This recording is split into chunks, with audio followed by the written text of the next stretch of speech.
Praise the lord. Victory worship centre online men's fellowship కి మీ అందరినీ ప్రేమపూర్వకంగా ఆహ్వానిస్తున్నాను. మనం ప్రార్థనతో ఈ యొక్క కార్యక్రమాన్ని ప్రారంభించుకుందాం. అందరూ కళ్ళు మూసుకుని తల ఉంచినట్లయితే ప్రార్థన చేసుకుందాం. మమ్మల్ని మిక్కిలిగా ప్రేమించిన మా ప్రియ పరలోకపు తండ్రి, నమ్మదగిన మా దేవ, సర్వోన్నతుడ, స్తుతులకు పాత్రుడా, మీకే వందనాలు, స్తుతులు, స్తోత్రాలు చెల్లించుకుంటున్నాం దేవా. ఇంతకాలం మీ కృపలో నన్ను మమ్మల్ని కాచి కాపాడి భద్రపరిచారు. ఈ యొక్క సంవత్సరం చివరి నెలలో ప్రభావ ఈ విధంగా ఆన్లైన్ ద్వారా మెన్స్ ఫెలోషిప్ లో పాల్గొనడానికి మీరు మాకు చూపించిన కృపను బట్టి మీకే వందనాలు, స్తోత్రాలు చెల్లించుకుంటున్నాం. ఈ సంవత్సరంలో ప్రభావ అనేక రీతులుగా ప్రభావ ప్రతికూల పరిస్థితులు ఉన్నప్పటికీ, మేము భౌతికంగా కూడుకోలేనప్పటికీ ప్రభావ మీ కృపలో ఆన్లైన్ ద్వారా ఈ విధంగా ప్రతి నెల మెన్స్ ఫెలోషిప్ జరిపించుకోవడానికి, పురుషులంగా కూడి ప్రభావ మీ యొక్క వాక్యాన్ని ధ్యానించడానికి మీరు మాకు చూపిన కృపను బట్టి మీకే స్తుతులు, స్తోత్రాలు చెల్లించుకుంటున్నాం దేవా.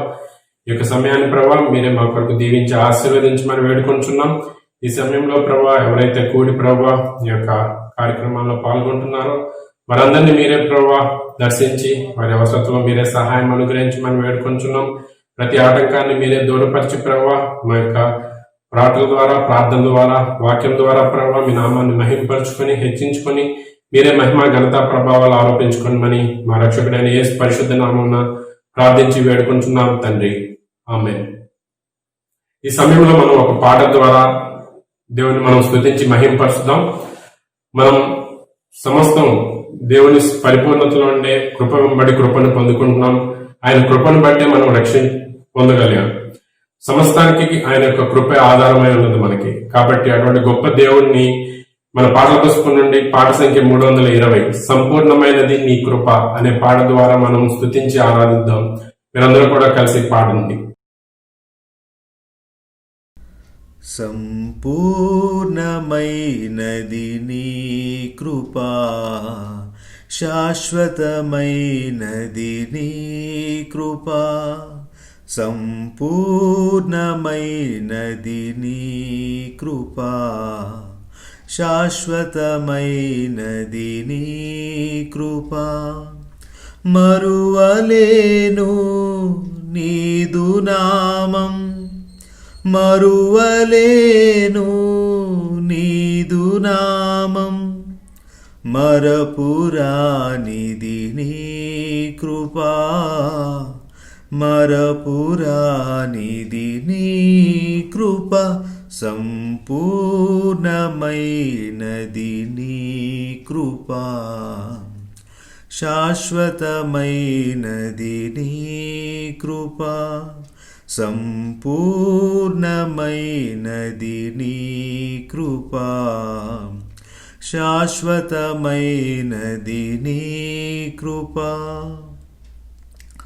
పాపికి విడుదల నీవు చూపిన ఈ కృపా, పరమునా చేర్చుట నీవు చూపిన ఈ కృపా, పాపికి విడుదల నీవు చూపిన ఈ కృపా, పరమునా చేర్చుట నీవు చూపిన ఈ కృపా, ఆత్మదేవుడనీ కృపా, ఆరాధ్య దైవమనీ కృపా, ఆత్మదేవుడనీ కృపా, ఆరాధ్య దైవమనీ కృపా, సంపూర్ణమైనది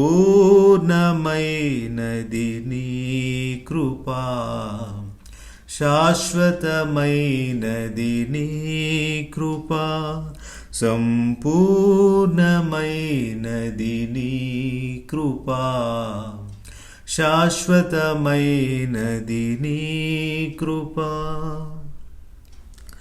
విద్యలేని పామరులకు నీవు చూపిన ఈ కృపా, తేజోవాసుల స్వాస్యమునందు నీవు చూపిన ఈ కృపా, విద్యలేని పామరులకు నీవు చూపిన ఈ కృపా తేజోవాసుల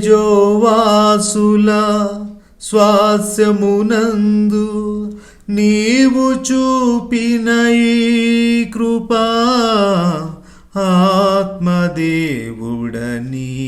కృపా ఆరాధ్య దైవమనీ కృపా ఆత్మదేవుడనీ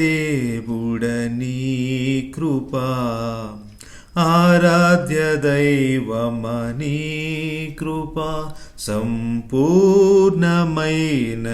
నీ కృపా శాశ్వతమైనది నీ కృపా సంపూర్ణమైనది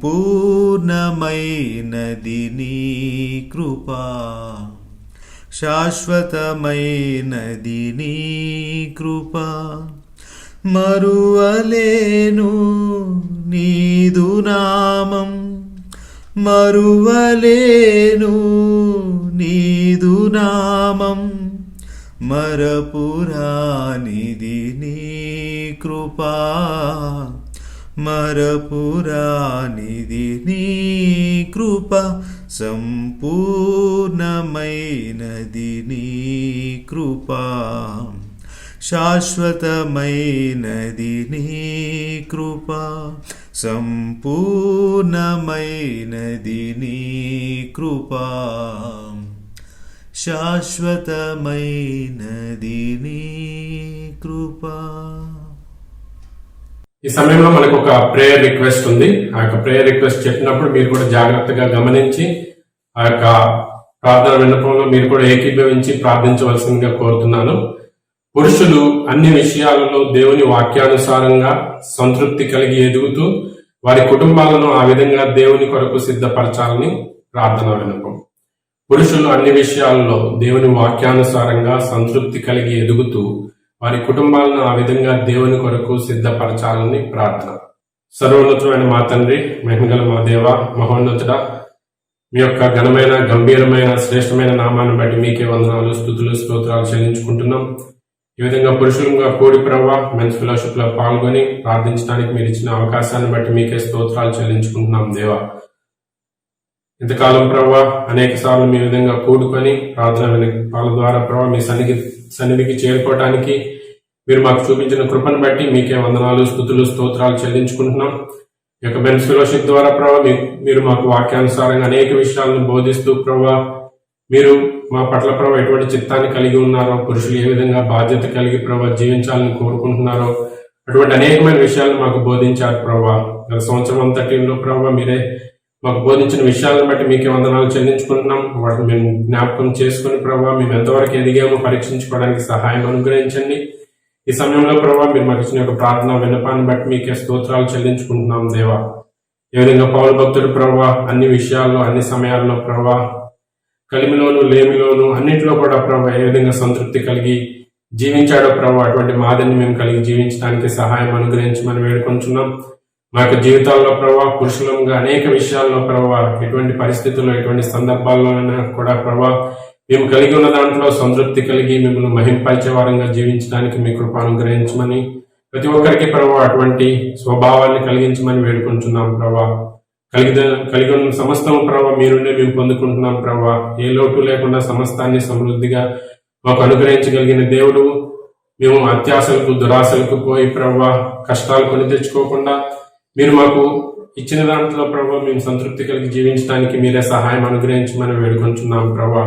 అటువంటి సంతృష్టి సహితమైన దైవభక్తిని మేము కలిగి జీవించడానికి అటువంటి స్వభావాన్ని ప్రభావ మా యొక్క కుటుంబ సభ్యుల్లో కూడా ప్రభావ మేము అటువంటి స్వభావాన్ని వాళ్ళకి కూడా కలిగించి వాళ్ళని ఆ స్వభావంలో పెంచడానికి మీ కృప మాకు అనుగ్రహించమని వేడుకొంచున్నాం.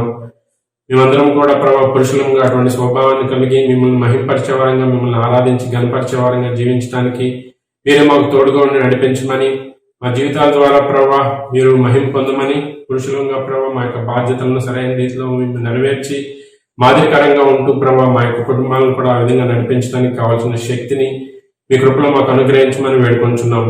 ఈ సమయంలో ప్రభావ మీ యొక్క వాక్యాన్ని ధ్యానించబోతుండగా మీ యొక్క లేఖనాలు మేము చదువుతుండగా వాటిని ధ్యానిస్తుండగా ప్రభావ మీ యొక్క ఆత్మీయ శక్తిని మాకు అనుగ్రహించండి, మీ యొక్క సన్నిధిని మాకు అనుగ్రహించండి. ఆ యొక్క విషయాలు మేము గ్రహించి ప్రభువా మేము నేర్చుకునే ఆ విధంగా మేము జీవించడానికి, మేము సరిదిద్దుకోవడానికి, మీ నామాన్ని హెచ్చించే వాళ్ళంగా మేము జీవించడానికి మీరే మాకు తోడుగా నడిపించమని నజరేయుడైన యేసుక్రీస్తు నామములో ప్రార్థించి వేడుకొంచున్నాం తండ్రి. ఆమేన్.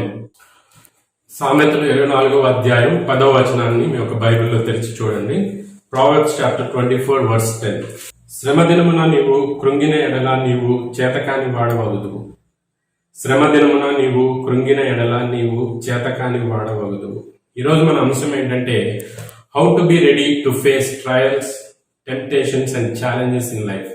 మన జీవితంలో శ్రమల్ని, శోధనల్ని, సవాళ్ళని ఎదుర్కోవడానికి ఏ విధంగా సిద్ధపాటు కలిగి ఉండాలి అనేది మనం ఈరోజు ధ్యానించబోయే అంశం.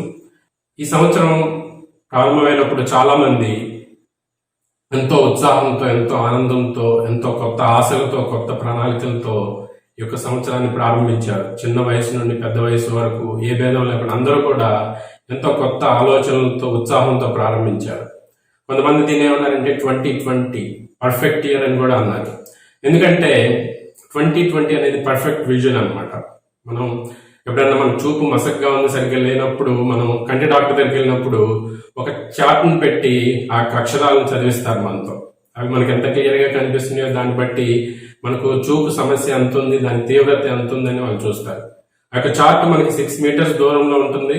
ఆ యొక్క 6 మీటర్స్ లో చూడగలిగే అక్షరాన్ని మనం చూసినప్పుడు 6x6 పర్ఫెక్ట్ విజన్ అని మనం చూస్తాం. అదే వెస్టర్న్ వరల్డ్ లో ఆ యొక్క మెజర్మెంట్స్ డిఫరెంట్ గా ఉంటాయి. మనం మీటర్స్ లో కొలిసేదాన్ని వాళ్ళని అడుగుల్లో కొలుస్తారు. 6 మీటర్లకి ఈక్వల్ ఏంటంటే 20 అడుగులు. So 20 feet. 20 అడుగుల్లో చూడగలిగిన దాన్ని వాళ్ళు 20 అడుగుల్లో చూసినప్పుడు వాళ్ళ యొక్క చూపు కరెక్ట్ గా ఉంది, పర్ఫెక్ట్ విజన్ అంటారు అనమాట. 20/20. అందుకని 2020 ఇయర్ స్టార్ట్ అయినప్పుడు పర్ఫెక్ట్ విజన్, ఇది పర్ఫెక్ట్ ఇయర్ అని చాలా మంది అనుకున్నారు. కానీ కొన్ని రోజులు అయ్యేసరికి అంత తారుమారైంది, తలకిందులైంది. COVID-19 వైరస్ తో అంత లాక్డౌన్ ఇవన్నీ వచ్చేసరికి వారి యొక్క ఆశలు, ఆలోచనలు, ప్రణాళికలు అన్ని కూడా తలకిందులైపోయినాయి. ప్రతి ఒక్కరు చాలా మంది ఎన్నో శ్రమలు, ఎన్నో ఇబ్బందులు, ఎన్నో పరిస్థితులు గుండా వెళ్లాల్సి వచ్చింది. అవన్నీ కూడా మనకి తెలుసు. మనలో కూడా చాలా మంది వాటిని అనుభవించినాం, వాటి గుండా వెళ్ళాం. జీవితంలో యొక్క శ్రమలు, శోధనలు, సవాళ్ళు అనేవి సాధారణం. ఏదో ఒక సందర్భంలో, ఏదో ఒకసారి మనం ఈ యొక్క సవాళ్ళని, శోధనల్ని, శ్రమల్ని ఎదుర్కొంటూనే ఉంటాం. కానీ వాటిని ఎదుర్కొన్నప్పుడు మనం ఏ విధంగా వాటిని ఎదుర్కొంటున్నాం, వాటి నుండి ఏ విధంగా వెళ్తున్నాం, వాటిని ధైర్యంగా ఎదుర్కొంటున్నామా లేకపోతే వాటితో ఎదుర్కొన్నప్పుడు కృంగిపోతున్నామా అనేది మనం గమనించుకోవాల్సిన విషయం. ఇక్కడ మనం చూస్తే సామెతలు 24వ అధ్యాయం 10వ వచనంలో శ్రమ దినమున నీవు కృంగిని ఎడల నీవు చేతకాని వాడవగుదువు. అంటే మనం శ్రమ దినం వచ్చినప్పుడు మన యొక్క ప్రవర్తన ఎలా ఉంటుందని, మనం ఒకవేళ కృంగిపోయినట్లయితే మనకి చేతకాని వారంగా ఉంటామని ఇక్కడ ఉంటుంది. అదే ఇంగ్లీష్ లో చూస్తే కొన్ని వర్షన్స్ లో if you falter or fail or slack in a time of trouble your strength is small or limited. అంటే ఇక్కడ చేతకాని వాడవద్దు అనే దాన్ని అక్కడ ఏం రాశారంటే your strength is small or limited. ఎప్పుడైతే ఆ శ్రమ దినం వచ్చినప్పుడు మన యొక్క ప్రవర్తన, మనం ఎదుర్కొన్న విధానం సరిగ్గా లేకపోయి మనం కృంగిపోయినప్పుడు, అంటే మనకి సరైన శక్తి లేదు అని దాని అర్థాన్ని ఇచ్చేదిగా ఉంటుంది. మనం ఏ విధంగా వాటిని ఎదుర్కొంటున్నాం, ఆ విధంగా ధైర్యంగా ఎదుర్కొంటున్నామా లేకపోతే కృంగిపోతున్నాం అనే దాన్ని మనం గమనించుకోవాలి. చాలా వరకు మన యొక్క శరీర కోరికలు, మన యొక్క ఆశలను బట్టి చాలాసార్లు మనం ఇటువంటి శ్రమలను ఎదుర్కొంటాం. కానీ ఆత్మీయ జీవితంలో కూడా మనం ఎన్నో రకాల శ్రమల్ని, శోధనల్ని ఎదుర్కొంటాం. వాటి యొక్క ప్రభావం మన యొక్క జీవితంలో అనేకమైన విషయాల్లో దాన్ని ప్రతిబింబిస్తూ ఉంటుంది, ప్రభావితం చేస్తూ ఉంటుంది. అది కుటుంబ విషయాల్లో కావచ్చు, ఆర్థిక విషయాలు కావచ్చు, ఉద్యోగ విషయాలు కావచ్చు, అనేక రకాల విషయాల్లో అది ప్రభావితం చేసే విధంగా ఉంటుంది. ఆ విధంగా మనం వెళ్తున్నప్పుడు మనం ఏ విధంగా వాటిని ఎదుర్కొంటున్నాం అనేది మనం గమనించాల్సిన విషయం. మన చరిత్రలో, బైబిల్లో కానీ చూస్తే కూడా ఈ విధంగా ఎంతో మంది విశ్వాసులు జీవితాల్లో ఆ విధంగా శ్రమలు, శోధనలు ఎదుర్కొని వాటిని ఎంతో విజయవంతంగా, వాటిని ధైర్యంగా ఎదుర్కొన్నట్లుగా మనం చూస్తాం. ఆ విధంగా కొంతమంది వాటిని ధైర్యంగా ఎందుకు ఎదుర్కోగలుగుతున్నారు, కొంతమంది వాటిని ఎదుర్కోలేక ఎందుకు కృంగిపోతున్నారు అని మనం కనుక ఆలోచిస్తే, ఆ యొక్క శోధనలు వచ్చేటప్పుడు మనం వాటి గురించి సిద్ధపాటు లేకపోయినట్లయితే మనం వాటిలో కృంగిపోయే వారంగా ఉంటాం. ఉదాహరణకు చూస్తే మనం క్రీడారంగంలో కానీ, ఒకవేళ ఆ యొక్క పరీక్షల్లో పాల్గొనే వాళ్ళు కానీ, ఏదైనా పోటీలో కానీ, పందెంలో కానీ, పరీక్షల్లో పాల్గొనే వాళ్ళని చూస్తే వారి యొక్క జీవితంలో వాళ్ళు ఎంతో కాలంగా ఎంతో కఠోర శ్రమను ప్రాక్టీస్ చేసి దానికి సిద్ధపడటం చూస్తాం. ఆ విధంగా సిద్ధపడి దాంట్లో పాల్గొన్నప్పుడు వాళ్ళు ఎంతో గొప్పగా రాణిస్తారు, దానిలో ధైర్యంగా పాల్గొంటారు. అలా కాకుండా మనం ఎటువంటి ప్రాక్టీస్ లేకుండా ఏదో అప్పుడప్పుడు సరదాగా ప్రాక్టీస్ చేస్తూ, లేకపోతే అసలు ప్రాక్టీస్ లేకుండా సడన్ గా దాంట్లో పాల్గొంటే వారి యొక్క ప్రదర్శన ఎలా ఉంటుందో, వాళ్ళు ఏ విధంగా వాళ్ళ యొక్క చేతకానితనం మనం చూడొచ్చు అక్కడ, వాళ్ళు సరిగ్గా ప్రాక్టీస్ చేయలేదు కాబట్టి. అదేవిధంగా మన యొక్క ఆత్మీయ జీవితంలో కూడా ఎదురయ్యే శ్రమలు, శోధనలు మనం ఎదుర్కోవాలంటే మన యొక్క జీవితంలో మనం ఎటువంటి సిద్ధపాటు కలిగి ఉండాలి, మనం ఎటువంటివి కలిగి ఉండి దాన్ని ఎదుర్కోగలం ధైర్యంగా అనేది మనం కూడా పరీక్షించుకోవాలి. ఒకవేళ కనుక సరైన సిద్ధపాటు లేకపోతే దాంట్లో మనం ఓడిపోయే వారంగా ఉంటాం. చాలా వరకు ఏంటంటే many battles are lost before they are fought. అంటే మనం ఆ యొక్క పోరాటాన్ని ప్రారంభించక ముందే మనం ఒకవేళ సిద్ధపాటుగా లేకపోతే అనేకమైన పోరాటాలు మనం ఓడిపోయే వారంగా ఉంటాం ముందే. కాబట్టి ఆ యొక్క శక్తి కానీ, ఆ యొక్క సామర్థ్యం కానీ మన సొంత శక్తి సామర్థ్యం కాదు. మనం ఆ యొక్క శక్తిని ఏ విధంగా పొందుకుంటాం, వాటిని ఏ విధంగా ధైర్యంగా ఎదుర్కోగలుగుతాం అనేది మనం చూద్దాం. పురుషులంగా ముఖ్యంగా మనకెన్నో బాధ్యతలు దేవుడు మనకు అనుగ్రహించాడు కాబట్టి ఆ యొక్క బాధ్యతలు నెరవేర్చడంలో కుటుంబాల్లో కానీ, ఉద్యోగాల్లో కానీ, బయట కానీ అనేక సందర్భాల్లో మనం ఎన్నో రకాల శ్రమల్ని, శోధనల్ని, సవాళ్ళని ఎదుర్కొంటాం. అటువంటి సందర్భాల్లో మనం ఏ విధంగా వాటిని ఎదుర్కొంటున్నాం అనే దాన్ని మనం ఈరోజు కొంత ధ్యానించుకుందాం. కాబట్టి మీరు జాగ్రత్తగా ఆ విషయాలను గమనించండి. మనం అటువంటి సిద్ధపాటు కలిగి ఉన్నామా లేదా, ఒకవేళ లేకపోతే ఆ విధంగా సిద్ధపాటు కలిగి ఎదుర్కోవడానికి మనం ఎటువంటి విషయాలను మనం కలిగి ఉండాలి అనేది కొన్ని 3 విషయాలు మనం ఈరోజు చూద్దాం. మొట్టమొదటిగా చూస్తే పీస్ ఇన్ హిమ్, ఆయనలో సమాధానం. యోహాను సువార్త 16వ అధ్యాయం 33వ వచనంలో చూస్తే, ఈ బైబిల్లో యోహాను సువార్త 16వ అధ్యాయం 33వ వచనం చూడండి. John chapter 16 verse 33. నా యందు మీకు సమాధానం కలుగునట్లు ఈ మాటలు మీతో చెప్పుచున్నాను. లోకంలో మీకు శ్రమ కలుగును, అయినను ధైర్యము తెచ్చుకొనుడి, నేను లోకమును జయించి ఉన్నానని. ఇక్కడ ఏమని చెప్తున్నా అంటే, యేసు ప్రభు తన శిష్యులతో నా యందు మీకు సమాధానం కలుగునట్లు ఈ మాటలు మీతో చెప్పుచున్నాను, లోకంలో మీకు శ్రమలు కలుగును అని చెప్తున్నాడు. యేసు ప్రభు డైరెక్ట్ గా ఇక్కడ చెప్తున్నాడు, ఏ మాత్రం డౌట్ లేదు, సంశయం లేదు, లోకంలో మీకు శ్రమలు కలుగును అని చెప్తున్నాడు. ఇది చదివిన తర్వాత ఇంకా వేరే వాళ్ళు ప్రాస్పరిటీ ప్రీచ్ చేసే వాళ్ళు మీకు ఏ శ్రమలు, ఎటువంటి ఇబ్బందులు, ఎటువంటి కష్టాలు ఉండవనే వాళ్ళు ఏ విధంగా చెప్తున్నారో మనం ఆలోచించవచ్చు. యేసు ప్రభు ఇక్కడ క్లియర్ గా లోకంలో మీకు శ్రమలు కలుగును అని క్లియర్ గా చెప్తున్నాడు. అలా చెప్పి ఆపేసి ఉంటే మనకు కూడా ఇబ్బంది ఉండేది, కానీ అక్కడ ఆపకుండా దేవుడు యేసు ప్రభు మన అలా విడిచిపెట్టేవాడు కాదు. మనకి ఎప్పుడు ఆదరణగా తోడుగా ఉండి మనం ధైర్యపరిచేవాడు. వెంటనే ఏం చెప్తున్నా అంటే, అయినను ధైర్యం తెచ్చుకొనుడి, నేను లోకమును జయించి ఉన్నాను అని. కాబట్టి ఎప్పుడైతే మనం ఈ విధంగా ధైర్యం తెచ్చుకొని యేసు ప్రభు ఏ విధంగా లోకాన్ని జయించాడో, ఆ విధంగా లోకంలోని శ్రమలు మనకు వచ్చినప్పుడు మనం వాటిని ఏ విధంగా జయించగలమంటే, మొదట్లో అక్కడ చెప్తున్నట్టు నా యందు మీకు సమాధానం కలుగునట్లు ఈ మాటలు మీతో చెప్పుచున్నాను అంటున్నాడు. ఎప్పుడైతే మనం ఆయన యందు ఆ యొక్క సమాధానాన్ని కలిగి ఉంటామో ఆ విధంగా మనం వాటిని ఎదుర్కోగలుగుతాం. ఇదే యోహాను సువార్త 14వ అధ్యాయం 27వ వచనంలో మేడగదిలో అక్కడ శిష్యులతో యేసు ప్రభు ఈ విధంగా చెప్తున్నాడు. John chapter 14 verse 27. శాంతి మీకు అనుగ్రహించి వెళుచున్నాను, నా శాంతినే మీకు అనుగ్రహించుచున్నాను, లోకం ఇచ్చినట్టుగా నేను మీకు అనుగ్రహించట్లేదు, మీ హృదయమును కలవరపడనీయకుడి, వెలవనీయకుడి అని చెప్తున్నాడు. శాంతి అనే దానికి 3 ఫుట్ నోట్లో ఇక్కడ సమాధానం అని కూడా వ్రాయబడి ఉంది.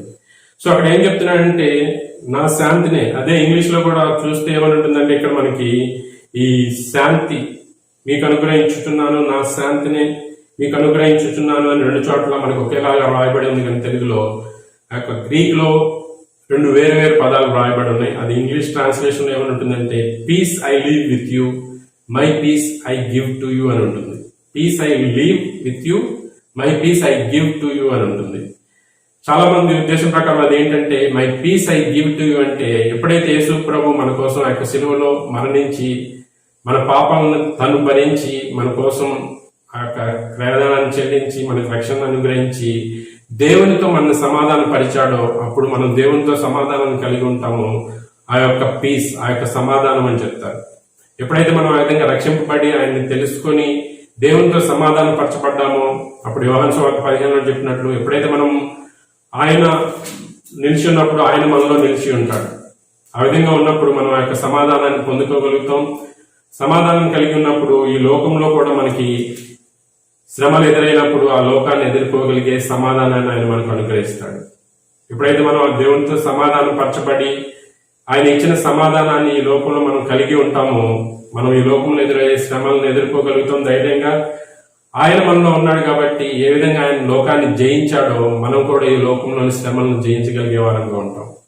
ఆయన ఇచ్చే సమాధానం లోకానికి ఇచ్చే సమాధానం లాంటిది కాదు, కానీ ఆయన ఇచ్చే సమాధానం ఎంతో గొప్పది.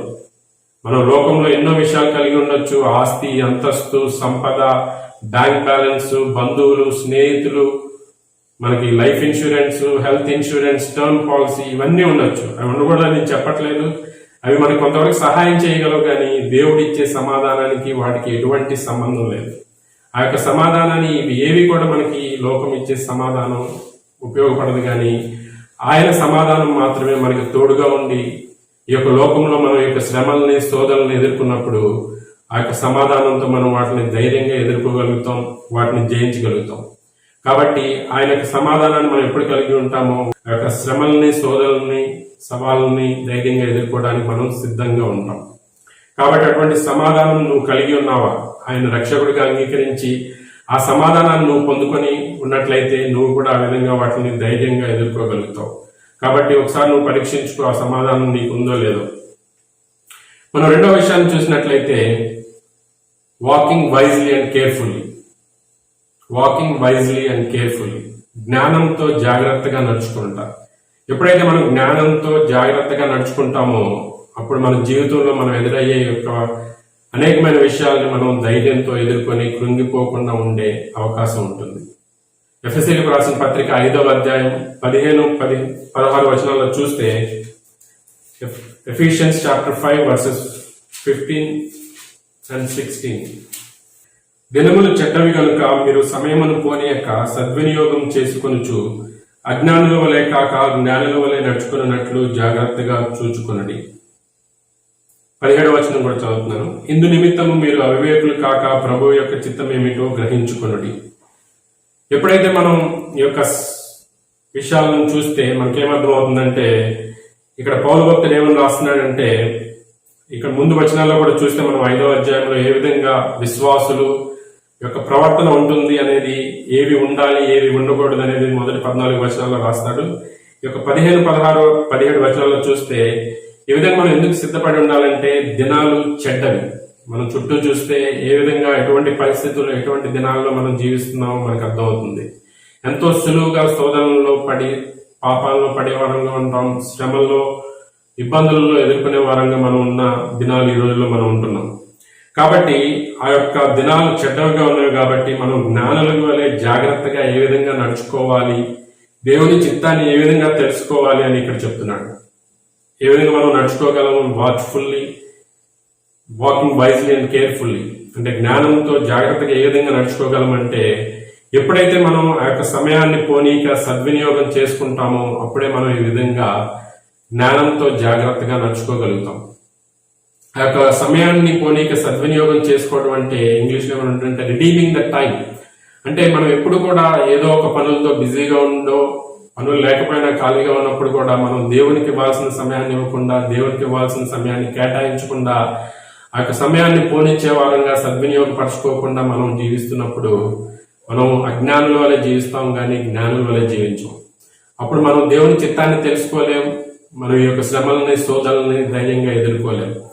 కాబట్టి ఎప్పుడైతే మనం ఆ యొక్క సమయాన్ని సరైన రీతిలో వెచ్చిస్తాము, ఈ యొక్క లాక్డౌన్ స్టార్ట్ అవ్వకముందు అనేక మంది వారి యొక్క సొంత పనుల్లో, వ్యాపారాల్లో, చదువుల్లో, అనేక కార్యకలాపాలతో బిజీగా ఉండి దేవునికి ఇవ్వాల్సిన సమయాన్ని ఇవ్వకుండా, దేవునితో సహవాసాన్ని గడపకుండా ఎంతో బిజీగా గడిపి ఉన్న అనేక మంది ఉంటారు. చాలాసార్లు చెప్తుంటారు, నాకు ఖాళీ లేదు, టైం లేదు దేవునితో సమయాన్ని గడపడానికి అని. అటువంటి పరిస్థితిలో ఉన్నప్పుడు మనం ఆ యొక్క శ్రమల్ని, శోధనలను ఎదుర్కోవడానికి సిద్ధపడి ఉండలేము. ఎప్పుడైతే మనం దేవునికి ఇవ్వాల్సిన సమయాన్ని వెచ్చించి ఆయన యొక్క వాక్యాన్ని చదువుతూ ఆ యొక్క సన్నిధిలో మనం ఎప్పుడైతే గడుపుతామో అప్పుడే మనం ఆయన చిత్తాన్ని తెలుసుకోగలుగుతాం.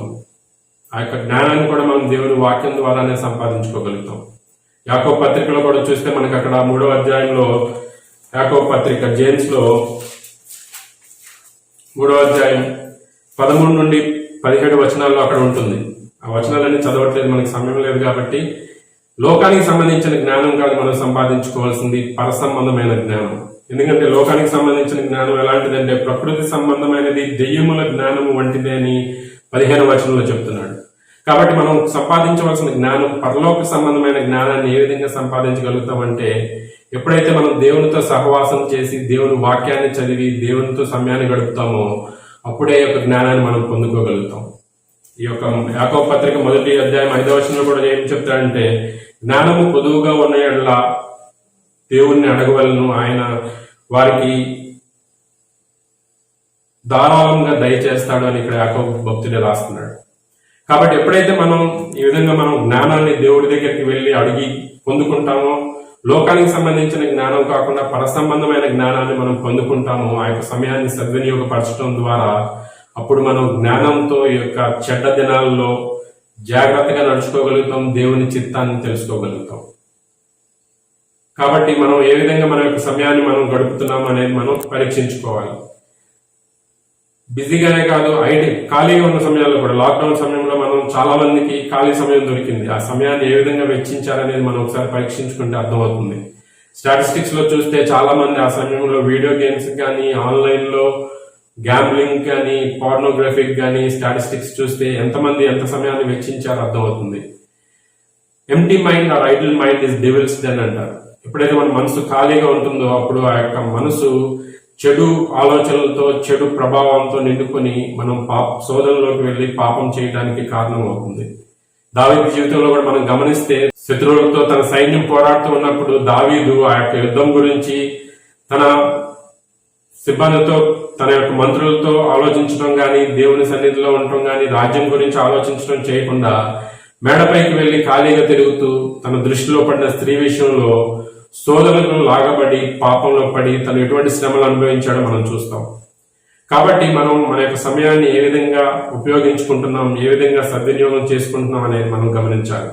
ఎప్పుడైతే దాన్ని సరైన రీతిలో వాడుకుంటామో అప్పుడు మనం అది దేవుని మహింపరిచే వరంగా, ఎప్పుడైతే ఆయన చిత్తాన్ని తెలుసుకుంటామో ఆ యొక్క శ్రమలు ఉండగా వెళ్తున్నప్పుడు, ఆ యొక్క శోధనలో వెళ్తున్నప్పుడు అది దేవుని చిత్తాన్ని కనుక మనం గ్రహించగలిగినట్లయితే మనం ఆ యొక్క శ్రమల్లో, శోధనలో కృంగిపోకుండా మనం ధైర్యంగా వాటిని ఎదుర్కోగలుగుతాం. కాబట్టి మనం ఆ విధంగా సమయాన్ని సద్వినియోగం చేసుకొని దేవుని జ్ఞానంలో ఎదిగి దేవుని చిత్తాన్ని తెలుసుకున్నప్పుడు వాటిని ఎదుర్కోవడానికి మనకి దేవుడు సహాయం చేస్తాడు. కాబట్టి మొదటిది పీస్ ఇన్ హిమ్, ఆయనలో సమాధానం. రెండవది వాకింగ్ వైజ్లీ అండ్ కేర్ఫుల్లీ, జ్ఞానంతో జాగ్రత్తగా నడుచుకోవడం. అయితే మూడో విషయం ఏంటంటే వాచింగ్ అండ్ ప్రేయింగ్, మెలకువతో ప్రార్థించడం. ఈ విధంగా ఎదుర్కోవడానికి ధైర్యంగా కృంగిపోకుండా ఉండాలంటే మనం చేయవలసిన ముఖ్యమైన విషయం ఏంటంటే సిద్ధపాటు కలిగి ఉండడానికి వాచింగ్ అండ్ ప్రేయింగ్, మెలకువతో ప్రార్థించడం ద్వారా మనం వాటిని ఎదుర్కోవడానికి సిద్ధంగా ఉంటాం. మత్తయి సువార్త 26వ అధ్యాయం 41వ వచనంలో చూస్తే, మాథ్యూ చాప్టర్ 26:41, మీరు శోధనలో ప్రవేశించకుండానట్లు మెలకువగా ఉండి ప్రార్థన చేయుడి, ఆత్మ సిద్ధమే గాని శరీరము బలహీనమని పేతురుతో చెప్పి. యేసు ప్రభు ఇక్కడ గెత్సెమనే తోటలో అక్కడ తన శిష్యులతో చెప్తూ ఉన్నాడు ఈ విషయాన్ని. యేసు ప్రభు జీవితాన్ని గమనించినట్లయితే యేసు ప్రభు ప్రార్థనకి ఎంత ఇంపార్టెన్స్, ఎంత ప్రాముఖ్యత ఇచ్చాడో మనకు తెలుసు. తను ఎంతో బిజీగా ఉన్నప్పటికీ, ఎంతో తీరిక లేకుండా ఉన్నప్పటికీ ప్రార్థన విషయంలో ఎక్కడా కూడా నెగ్లెక్ట్ చేయకుండా, అలక్ష్యం చేయకుండా ప్రార్థనకి ఏకాంతంగా వెళ్లి తను ఎంతో సమయాన్ని ప్రార్థనలో గడిపినట్లుగా చూస్తాం. తన జీవితాన్ని ఏ విధంగా ఆ యొక్క శోధనలు, శ్రమలు ఎదుర్కోవడానికి సిద్ధపరచుకున్నాడో మనం చూస్తాం. సాతాను దగ్గర నుండి ఆ యొక్క పరిసయ్యులు, శాస్త్రులు, రోమీయులు, యూదులు ప్రతి ఒక్కరు కూడా ఆయన ఎన్నో రకాలుగా శోధించారు, శ్రమలకు గురి చేశారు. కానీ ఆయన వాటిల్లో శోధనలకి లొంగిపోలేదు. శ్రమలను ఎంతో ధైర్యంగా ఎదుర్కోవడానికి కారణం ఆయన యొక్క ప్రార్థనలో ఎంతో సమయాన్ని గడపడం. చివరికి తను ఎదుర్కోబోయే గొప్ప శ్రమ, శోధనలో, తన సిలువలో ఎదుర్కోబోయే విషయంలో ఆ యొక్క సమయం సమీపించినప్పుడు, ఆ యొక్క గెత్సెమనే తోటలో ఉన్నప్పుడు తను ఆ యొక్క విషయానికి ఎంత సిద్ధపడుతూ ఉన్నాడు మనం ఇక్కడ చూడొచ్చు. ఆ యొక్క గెత్సెమనే తోటలో ఉన్నప్పుడు ఆయన మెలకువతో ప్రార్థన చేస్తూ తన శిష్యులను కూడా వారు ఎదుర్కోబోయే శ్రమలు, శోధనల గురించి సిద్ధపడమని వాళ్ళని హెచ్చరిస్తూ ఉంటారు మనం ఇక్కడ చూస్తాం. ఆయన అంత మెలకువగా ప్రార్థన చేశాడు కాబట్టి ఆ యొక్క శ్రమలో, శోధనలో వెళ్ళినప్పుడు తను దాన్ని ఎంతో విజయవంతంగా ఆ యొక్క శ్రమని, శోధనని జయించినట్లుగా మనం ఈ యొక్క వాక్యంలో మనం చూస్తాం. కానీ శిష్యులు ఆ విధంగా చెప్పినప్పుడు వాళ్ళు ఆ విధంగా మెలకుగా ఉండి ప్రార్థన చేయలేకపోవడం వల్ల వారు ఏ విధంగా శోధనలో పడి పాపంలో పడిపోయారు, ఏ విధంగా శ్రమలు అనుభవించారో మనం చూడొచ్చు. మరొక శిష్యుడు ముందు నుండి తప్పిపోయాడు కాబట్టి ఆయన్ను అప్పగించేశాడు. లోకాశలకి, ధనాశకి, ఆ యొక్క శోధనకి లొంగిపోయి ఆయన అప్పగించేశాడు. మిగతా శిష్యులు అనేకులు ఆయన విడిచి వెళ్ళిపోయారు, ఆయన తెలియదు అని వదిలి వెళ్ళిపోయారు. కాబట్టి మనం ఎప్పుడైతే ఆ విధంగా మెలకువతో ప్రార్థన చేయకపోయినట్లయితే మనం అటువంటి శోధనలను, శ్రమలను ఎదుర్కోలేక మనం దేవుణ్ణి విడిచిపెట్టే వారంగా, దేవుణ్ణి తిరస్కరించే వారంగా, ఆ యొక్క శ్రమల్లో, శోధనల్లో కృంగిపోయే వారంగా ఉంటాం. మనం జీవితంలో మనం ప్రార్థనకి ఎటువంటి ప్రాధాన్యత ఇస్తున్నాం? ఆ విధంగా మెలకుగా ప్రార్థన చేస్తున్నామా, లేకపోతే ప్రార్థన అలక్ష్యం చేస్తున్నామా? మన జీవితాలను ఒకసారి పరీక్షించుకున్నట్లయితే మనకు అర్థమవుతుంది.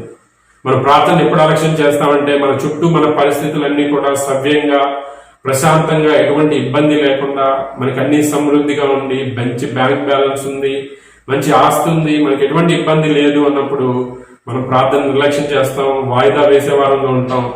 కానీ మనకి శ్రమ, శోధన ఎప్పుడు ఎటు నుండి వస్తుందో తెలియదు కాబట్టి మనం సిద్ధంగా లేకపోయినట్లయితే ఆ విధంగా శ్రమకు, శోధనకు లోబడి శిష్యులు ఏ విధంగా యేసు ప్రభువుని తిరస్కరించారో, విడిచిపెట్టి వెళ్ళిపోయారో మనం కూడా అటువంటి శ్రమల్లో, శోధనలో పడే అవకాశం ఉంటుంది. కాబట్టి మనం ఎంతో మెలకువతో ప్రార్థన చేస్తూ వాటికి సిద్ధపాటు కలిగి ఉండాలి. Without prayer you cannot win and with it you cannot loose అని భక్తుడు అన్నాడు. ప్రార్థన లేకుండా నువ్వు విజయాన్ని సాధించలేవు, ప్రార్థన కలిగి ఉంటే నువ్వు ఎప్పటికీ ఓడిపోవు అని చెప్తాడు. కాబట్టి ఎప్పుడైతే మన యొక్క విశ్వాసం, ప్రార్థన బలంగా ఉంటుందో మనం కృంగిపోకుండా ధైర్యంగా యొక్క శోధనల, శ్రమలను ఎదుర్కోగలుగుతాం. ఎప్పుడైతే మన యొక్క ప్రార్థన, విశ్వాసం పలచబడిపోతుందో, సిద్ధంగా ఉండకుండా ఉంటుందో అప్పుడు మనం ఆ యొక్క శ్రమల్లో, శోధనల్లో కృంగిపోయే వారంగా ఉంటాం. కాబట్టి మన జీవితాల్లో మనం ఏ విధంగా ఉన్నాం అనేది మనం పరీక్షించుకోవాలి. బైబిల్లో కూడా చూస్తే దానియేలు కానీ, దానియేలు యొక్క స్నేహితులు కానీ, నెహెమ్యా కానీ, ఈ విధంగా అనేక మంది వారి యొక్క శ్రమలు ఎదురైనప్పుడు, శోధనలు ఎదురైనప్పుడు వాటిని ఎంతో ధైర్యంగా వాటిని ఎదుర్కొని ఏ విధంగా విజయం సాధించారో మనం చూసాం. వాళ్ళందరూ కూడా ఎంతో మెలకువతో, ప్రార్థనతో మొట్టమొదటి నుండి సిద్ధపాటు కలిగి ఉన్నారు కాబట్టి ఆ యొక్క శ్రమలు, శోధనలు వచ్చినప్పుడు ధైర్యంగా నిలబడగలిగారు. వాళ్ళు వాటిలో విజయం సాధించి కృంగిపోకుండా ఉండగలిగారు. కాబట్టి అటువంటి ధైర్యం, విశ్వాసం, ఆ విధంగా ఎదుర్కొనే సిద్ధపాటు నీలో ఉందా లేదా అనేది నువ్వు ఒకసారి పరీక్షించుకో. నేను చెప్పేది ఈ విధంగా మనం సిద్ధపాటు కలిగి ఉంటే మనకి శ్రమలు రావు, శోధనలు రావు అని కాదు, కానీ ఆ యొక్క శ్రమలు, శోధనలు మనకు వస్తాయి. యేసుప్రభువే చెప్పాడు, ఈ లోకంలో మీకు శ్రమలు వస్తాయి, శోధనలో ప్రవేశించకుండా మీరు మెలకువతో ప్రార్థన చేయండి అని. ఆ విధంగా రావని చెప్పట్లేదు, కానీ అవి వచ్చినప్పుడు మనం వాటిలో కృంగిపోకుండా వాటిని ధైర్యంగా ఎదుర్కోగలుగుతాం, బలహీనపడం, దేవుని విడిచిపెట్టే వారంగా ఉంటాం, విశ్వాసంలో పడిపోం, దేవుని మహింపరిచే వారంగా ఉంటాం, జయాన్ని పొందగలుగుతాం. అది మీరు జాగ్రత్తగా గమనించాల్సిన విషయం. పురుషులంగా మనం ఈ విధంగా మన జీవితాల్లో కూడా మనకు అనేక సమస్యలు రావచ్చు, అనేక శోధనలు గత జీవితంలో ఉండొచ్చు, ప్రస్తుతం కొంతమంది వాటి గుండా వెళ్తూ ఉండొచ్చు. ఈ యొక్క సంవత్సరం చివరి నెలలో ప్రవేశించాం, మరొక సంవత్సరంలో ప్రవేశించబోతున్నాం. మనం ఏ విధంగా సిద్ధపాటు కలిగి ఉన్నాం? అటువంటి జీవితాన్ని మనం కలిగి ఉన్నామా? నీ యొక్క జీవితంలో అటువంటి సమస్యలు, శోధనలు నీ యొక్క కుటుంబంలో, నీ యొక్క భార్య విషయంలో కానీ ఉన్నప్పుడు నువ్వు వాటిని ధైర్యంగా ఎదుర్కొని నీ యొక్క కుటుంబాన్ని నిలబెట్టే విధంగా, కట్టుకునే విధంగా నువ్వు వాటిని ఎదుర్కొంటున్నావా? లేకపోతే ఆ విధంగా సిద్ధపాటు లేక ఆ యొక్క కుటుంబాన్ని పడిపోవటానికి కారణం అవుతున్నావా? ఒకసారి పరీక్షించుకో. అది ఆర్థిక సమస్య కావచ్చు, ఆరోగ్య సమస్య కావచ్చు, ఉద్యోగ సమస్య కావచ్చు, కెరియర్ సమస్య కావచ్చు, వ్యాపార సమస్య కావచ్చు, ఏదైనప్పటికీ, ఏ శోధన అయినప్పటికీ, నీకు ఏదైనా వ్యసనాలు ఉండొచ్చు. అటువంటివి ఎదుర్కోవడానికి నువ్వు ఏ విధంగా సిద్ధపాటు కలిగి ఉన్నావు? మొట్టమొదటిగా ఆయన్ని రక్షకుడిగా అంగీకరించి దేవునితో సమాధానపడి అటువంటి సమాధానాన్ని కలిగి ఉన్నావా? జాగ్రత్తగా జ్ఞానంతో నడుచుకునేవాడుగా ఉన్నావా? మెలకువతో ప్రార్థన చేసేవాడుగా ఉన్నావా? ఒకసారి ఈరోజు నీ జీవితాన్ని నువ్వు పరీక్షించుకో. ఆ విధంగా శ్రమలు వచ్చినప్పుడు సమాధానంతో ప్రశాంతంగా ఉండగలుగుతున్నావా? ఒకసారి ఇద్దరు ఆర్టిస్ట్ కి ఒక టాస్క్ ఇచ్చారు, పీస్ఫుల్నెస్, ప్రశాంతంగా ఉండేదాని మీద పెయింటింగ్ వేయమని చెప్పినప్పుడు మొట్టమొదటి ఆర్టిస్ట్ ఈ విధంగా పెయింట్ వేశాడు. ఒక ప్రశాంతంగా ప్రవహిస్తున్న సెలయేరు, ఎటువంటి కదలిక లేకుండా ప్రశాంతంగా ఉంది. చుట్టూ కూడా మంచిగా చెట్లు ఉండి, ఎటువంటి గాలి లేకుండా, అవి ఊగుతున్నట్టు కాకుండా ప్రశాంతమైన వాతావరణంలో చుట్టూ చెట్లు, ఒక వనం, అరణ్యం, అడవిలాగా ఉన్నట్టు పెయింట్ వేశాడు అనమాట. అంటే తన ఉద్దేశంలో ప్రశాంతత అంటే అలా ఉండాలి అని. రెండో ఆర్టిస్ట్ ఈ విధంగా పెయింట్ వేశాడు. తను వేసిన పెయింట్లు ఎలా ఉందంటే ఎంతో అలజడితో, ఎంతో ప్రవాహంతో ప్రవహిస్తున్న ఒక నది లాంటిది ఉంచాడు. చుట్టూ ఉన్న చెట్లు, ఆ యొక్క వనంలో ఉన్న చెట్లన్నీ కూడా ఎంతో పెనుగాలికి బాగా ఊగిపోతూ పడిపోయే స్థితిలో ఉన్నట్లుగా పెయింట్ వేశాడు. ఆ యొక్క నది పక్కన ఉన్న చెట్టు వంగిపోయి ఆల్మోస్ట్ నదిలో పడిపోయే స్థితిలో వంగిపోతున్న చెట్టు మీద 2 పక్షులను వేశాడు. ఆ పక్షులు ప్రశాంతంగా వాటి మీద కూర్చొని అవి కూనిరాగాలు తీస్తున్నట్లుగా, పాడుతున్నట్లుగా పెయింట్ వేశాడు. తన ఉద్దేశంలో ప్రశాంతత అంటే అది చుట్టూ మొత్తం కూడా ఎంతో భయంకరమైన పరిస్థితులు ఉన్నప్పటికీ కూడా అవి ఎంతో ప్రశాంతంగా అక్కడ కూర్చుని ఉన్నాయి. అటువంటి ప్రశాంతత, అది ప్రశాంతత అని అతని ఉద్దేశం. అదేవిధంగా మన జీవితంలో కూడా ఈ విధంగా శ్రమలు, శోధనలు ఎదురైనప్పుడు ఎప్పుడైతే మనం ఆయనకు సమాధానాన్ని కలిగి ఉంటామో, మెలకుగా ప్రార్థన చేస్తామో, అదేవిధంగా ఎంతో జ్ఞానంతో జాగ్రత్తగా నడుచుకుంటామో, అప్పుడు మనం కూడా ఆ విధంగా ప్రశాంతంగా ఉండగలుగుతాం, దేవుని నామాన్ని మహింపరచగలుగుతాం. చరిత్రలో చూస్తే ఆ విధంగా ఎంతో మంది భక్తులు, ప్యూరిటన్స్, మిషనరీస్ వారి యొక్క సౌకర్యాలని, వారి యొక్క జీవితాన్ని, వారి యొక్క సంపదని, వారి యొక్క సౌకర్యాలని అన్నింటినీ కూడా వదులుకొని, వారి యొక్క సుఖాలను వదులుకొని శ్రమలను అనుభవించడానికి, శోధనలను అనుభవించడానికి, దేవుని సేవ చేయడానికి ఎంతో మంది వారి యొక్క జీవితాలని అర్పించినట్లుగా మనం చూస్తాం. ఆ విధంగా ఒక భక్తుడు సిటీ స్టడ్, ఇంగ్లాండ్ లో జన్మించిన వ్యక్తి, ఎంతో సంపన్నుడు, ఎంతో ఆస్తి ఉంది, క్రికెటర్ గా మంచి కెరియర్ ఉంది. అయినప్పటికీ కూడా యేసుక్రీస్తుని రక్షకుడిగా అంగీకరించినప్పుడు, దేవుణ్ణి తెలుసుకున్నప్పుడు తన యొక్క ఆస్తిని, తన యొక్క ఆరోగ్యాన్ని, తన యొక్క జీవితాన్ని కూడా దేవునికి అర్పించుకొని చైనాలో, ఇండియాలో, ఆఫ్రికాలో మిషనరీ సేవ చేయడానికి వెళ్ళిపోయి ఎన్నో శ్రమలని, ఎన్నో ఇబ్బందుల్ని ఎదుర్కొని దేవుని పరిచయం చేశాడు. సిటీ స్టడీ ఈ విధంగా అంటాడు, if Jesus Christ be God and died for me, if Jesus Christ be God and died for me, యేసుక్రీస్తు దేవుడిగా నా కొరకు చనిపోయినట్లయితే, then no sacrifice can be too great for me to make for him. Then no sacrifice can be too great for me to make for him. ఆయన కోసం నేను చేసే ఏ త్యాగం కూడా గొప్పది కాదు అంటాడు. యేసుక్రీస్తు దేవుడిగా నా కొరకు చనిపోయినట్లయితే ఆయన కోసం చేసే నేను ఏ త్యాగము కూడా అది గొప్పది కాదు అని చెప్తాడు. సిటీ స్టడ్ లైఫ్ గురించి వేరే వాళ్ళు ఏమంటారంటే, city studs life and service for Christ will always be a rebuke to every form of easygoing Christianity that seeks for selfish comfort and ease. ఈ విధంగా సిటీ స్టడ్ యేసుక్రీస్తు కోసం చేసిన సేవ, ఆయన జీవితాన్ని కనుక పరీక్షించినట్లయితే, ఈజీ గోయింగ్ క్రిస్టియానిటీ, స్వార్థంతో సుఖంగా వారి యొక్క సుఖభోగాల కోసం ఎవరైతే జీవించాలనుకుని అటువంటి క్రైస్తవులు ఉన్నారో వారికి అది ఒక చెంపపెట్టు లాంటిది, అది ఒక హెచ్చరిక లాంటిది అని చెప్తారు. కాబట్టి మన జీవితాల్లో మనం ఏ విధంగా జీవిస్తున్నాం ఒకసారి పరీక్షించుకుందాం. ఆ విధంగా మనం శ్రమలకి భయపడి పారిపోయే వారంగా, కృంగిపోయే వారంగా ఉంటున్నామా, లేకపోతే విశ్వాసంగా వాటిని ఎదుర్కోవడానికి ధైర్యంగా ఉన్నామా? దేవుని వాక్యంలో అనేక విషయాలు ఉన్నాయి. మనం ఇంకా రక్తం కారణంతగా పాపము కోసం మనం ఇంకా శ్రమ పడలేదు. సాధారణంగా మనుషులకు కలిగే శ్రమలే మనం కలిగి ఉన్నాం. అంతేకాకుండా మనం భరించలేనంత శ్రమలు కూడా ఆయన మనకి ఇవ్వడు. అంతేకాకుండా ఆ శ్రమల్లో నుండి తప్పించుకోవడానికి మార్గాన్ని కూడా ఆయన మనకు అనుగ్రహిస్తాడు. అటువంటి గొప్ప దేవుడు మనకున్నాడు. మనం ఏ విధంగా జీవిస్తున్నాం ఒకసారి నువ్వు నేను పరీక్షించుకోవాలి. ఒక వాక్యాన్ని చదివి ముగిస్తాను. 1 పేతురు 4వ అధ్యాయం 1వ వచనం. 1 Peter chapter 4 verse 1. క్రీస్తు శరీరమందు శ్రమపడెను గనుక మీరును అట్టి మనస్సును ఆయుధముగా ధరించుకొనుడి. క్రీస్తు శరీరమందు శ్రమపడిన గనుక మీరును అట్టి మనసును ఆయుధంగా ధరించుకున్నాడు. ఎప్పుడైతే మనం కూడా యేసు క్రీస్తు ఏ విధంగా శ్రమలు పడ్డాడో, శరీరానుసారంగా ఆయన పడిన శ్రమలను బట్టి అటువంటి మనసును మనం కలిగి ఉన్నప్పుడు మనం కూడా ఆ విధంగా ఈ లోకంలో ఎదురయ్యే శ్రమలు, శోధనలను జయించగలుగుతాం, ధైర్యంగా ఎదుర్కోగలుగుతాం, కృంగిపోకుండా మనం ఉండగలుగుతాం, దేవుని నామాన్ని మహింపరచగలిగే ఉంటాం. అటువంటి మనసుని కలిగి ఉన్నావా? పరీక్షించుకో. అటువంటి కృపా దేవుడు మనందరికీ అనుగ్రహించుగాక. ప్రార్థన చేసుకుందాం. పరిశుద్ధుడ, ప్రేమమయుడ, మహోన్నతుడ, సర్వోన్నతుడ, కృపగల మా తండ్రి, జీవంగల మా దేవ, మీకే స్తోత్రాలు, వందనాలు చెల్లించుకుంటున్నాం. ఈ యొక్క సమయంలో ప్రభా మీరు మాకు తెలియజేసిన సంగతులను బట్టి వందనాలు. మేము ప్రభా మా యొక్క జీవితంలో ప్రభా ఎదుర్కొనే శ్రమలు, ఈ లోకంలో శ్రమలు మేము అనుభవించాల్సి ఉంటుందని మీరు మాకు ద్వారా సెలవిచ్చారు.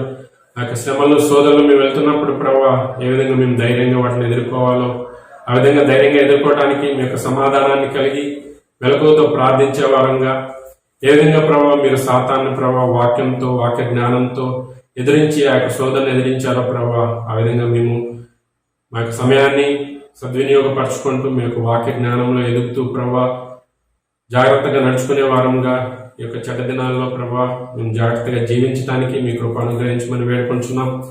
ఈ సమయంలో ఈ యొక్క కార్యక్రమంలో పాల్గొన్న ప్రతి పురుషుని మీరే జ్ఞాపకం చేసుకోనండి. వారి యొక్క జీవితంలో వారు ఎదుర్కొన్న శ్రమలో, శోధనలో ప్రభావ వారు ఇటువంటి సమాధానాన్ని, ఇటువంటి ప్రార్థనా జీవితాన్ని, అటువంటి జాగ్రత్తతో, జ్ఞానంతో కూడిన జీవితంతో మీ యొక్క చిత్తాన్ని తెలుసుకుని జీవిస్తూ వారి యొక్క జీవితాల్లో ప్రభావ మీకు మహిమకరంగా జీవించడానికి మీ కృప అనుగ్రహించమని వేడుకుంటున్నాం దేవా.